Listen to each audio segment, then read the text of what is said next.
ये भी बड़ा इंपॉर्टेंट टॉपिक है साहब, कंजर्वेशन ऑफ चार्ज। ये प्रॉपर्टी है चार्ज की, ठीक है ना जी।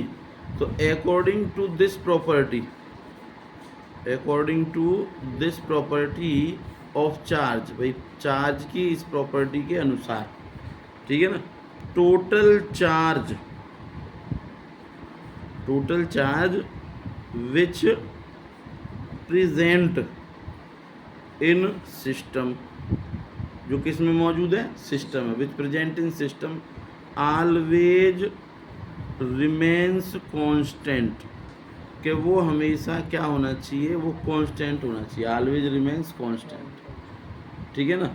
अकॉर्डिंग टू दिस, और बाय दिस लिख देते हैं, अकॉर्डिंग टू दिस ऊपर लिख दिया ना, बाय दिस, ठीक है ना।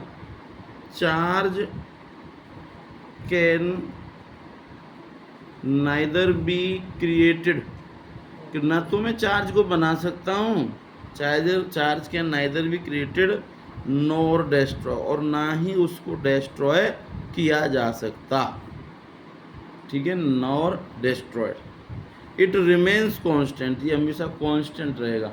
अब किसी भी चार्ज के, मान लो ये हमने एक सिस्टम ले लिया, इस सिस्टम में Q1 चार्ज, Q2 3, Q4 है ना, Q5 Q6 Q7, इतना चार्ज करके मैंने रख दिया, Q8 इतना चार्ज पार्टिकल डाल दिया।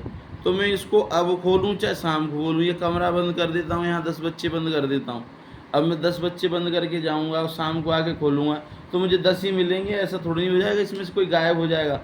गायब होने की ताकत है किसी बच्चे में? नहीं है। तो ना इधर ना ही ये कोई तीसरा बच्चा इसमें आ सकता, बाहर से ताला लगा दिया।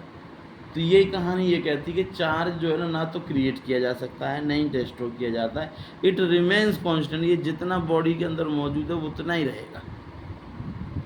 समझ रहे हैं? अगर वहाँ हम किसी तरह का रबिंग नहीं कर रहे, इंडक्शन नहीं कर रहे, चार्ज के साथ किसी तरह की कोई शेयरिंग नहीं कर रहे हैं, तो चार्ज जितना है उतना ही बना रहेगा सिस्टम में।